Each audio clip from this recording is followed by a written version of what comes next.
This windlass was on the front deck of the houseboat when we bought it. There was so much rot up in the front that I just, and there was no battery. I didn't even check it. I just took it out and put it in a box. Well, recently I took it out, found a wiring diagram on the interweb, and hooked it up, and the dang thing works. Goes up, goes down. So it's kind of small for a 43-foot boat, but you know, it's not an offshore boat, it's a houseboat, and we really don't go anywhere but up and down the river, and we anchor for swimming and stuff. And if the weather's bad, we don't go. So I'm gonna go ahead and put this on the front for convenience. It takes a 1/2-inch rope and a 1/4-inch chain, and then we will probably put a smaller anchor on it and keep the big anchor as the spare or storm anchor or whatever. So another project for the old houseboat. So this is where the windlass was, and this is where I'm going to put it back. I'm going to have to remove my cleat though, that's in the way.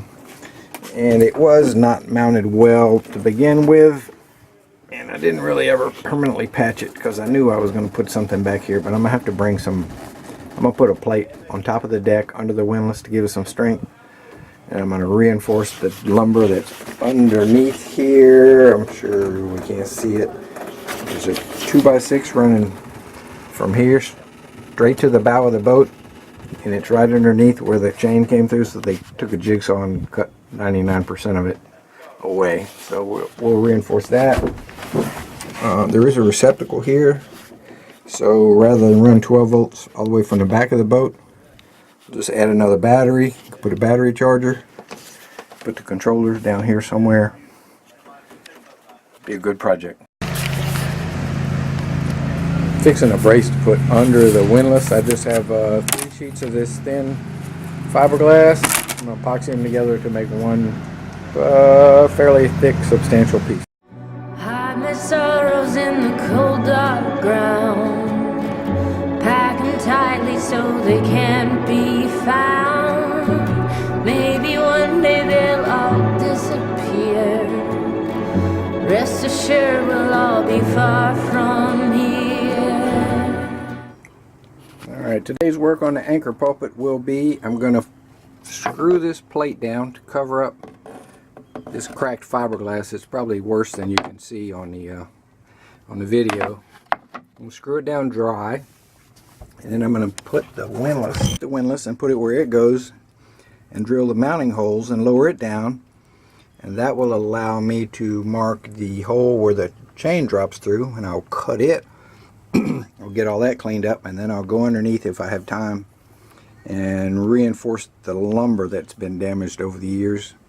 I brought 2 pieces of hardwood, yackle, and if I get all that done, I will take it all back apart and set this top plate in epoxy and call it a day. That'll be a good day if I get that far. So I got the bolts drilled and it's set in place, and I got the hole for the wire drilled, and now I have this little circle marked.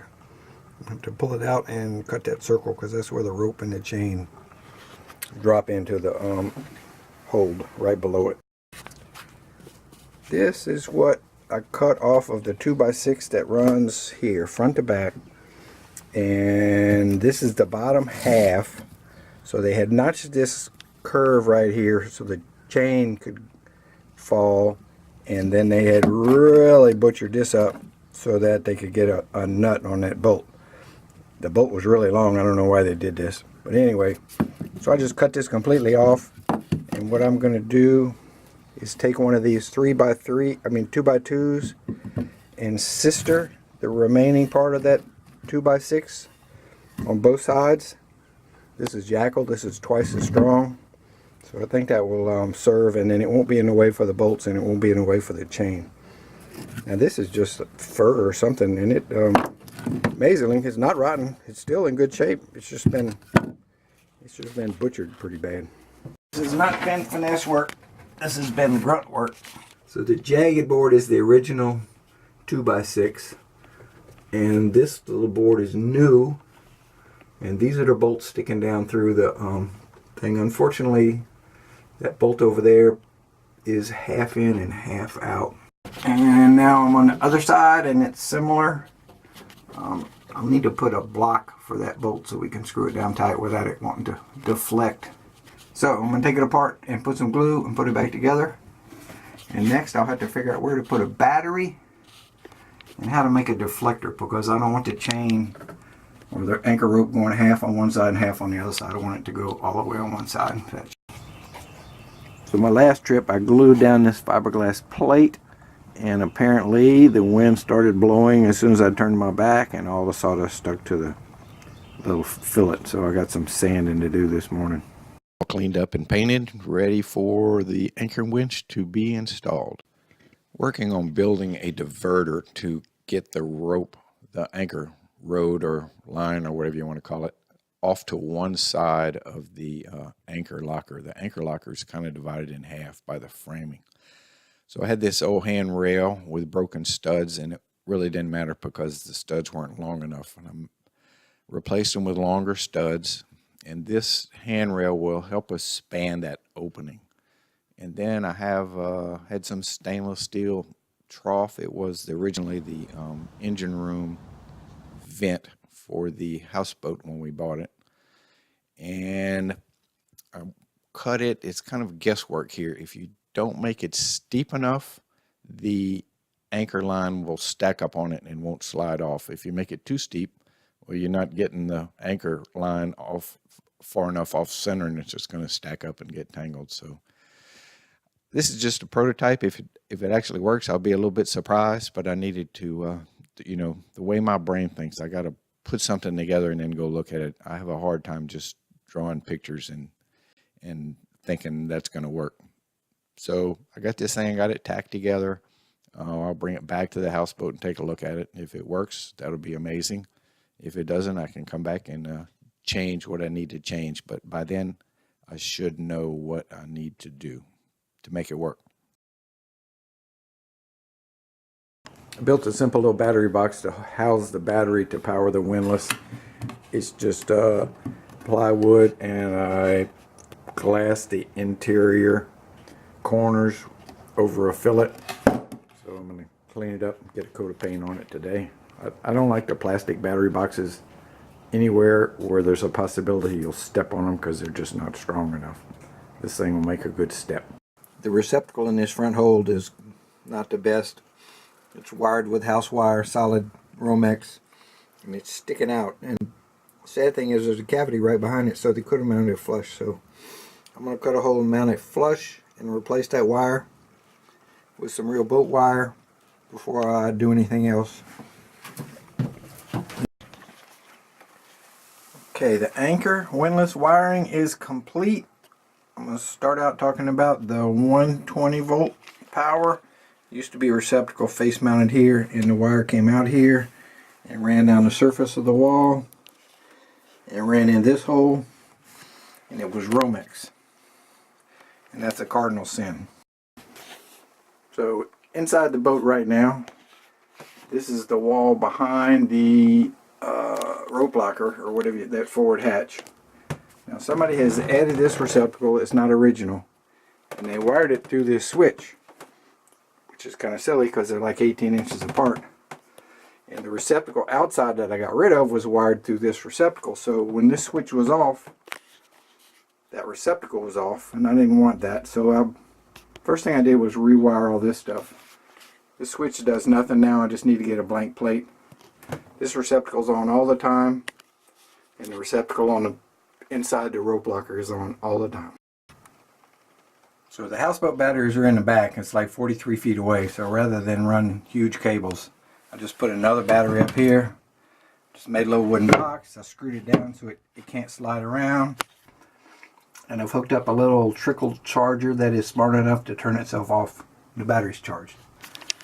And then I ran the cables out of the way, which is so hard when you're laying down, and you can either have your head in the right place or your hands in the right place, but you can't have both. I ran them so that no matter what people threw down here, they wouldn't hang up on the cables. And then I installed the relay thing up under here where it can't get hung up on anything.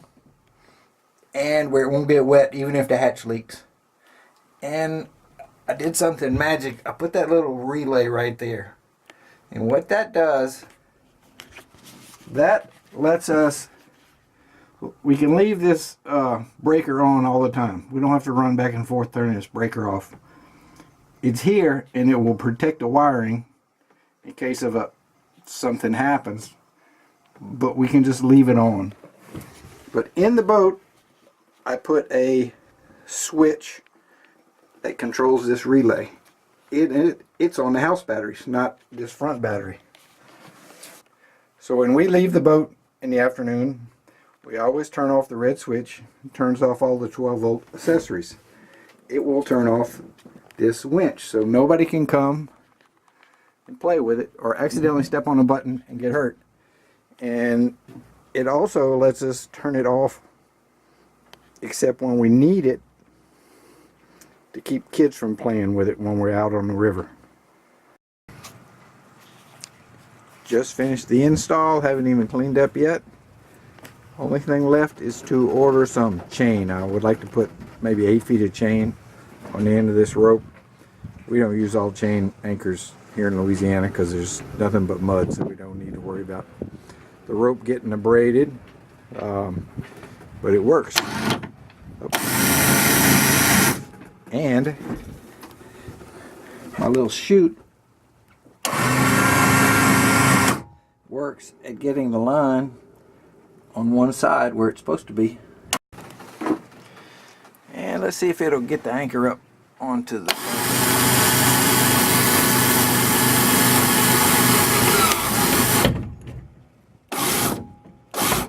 look at that. Good stuff.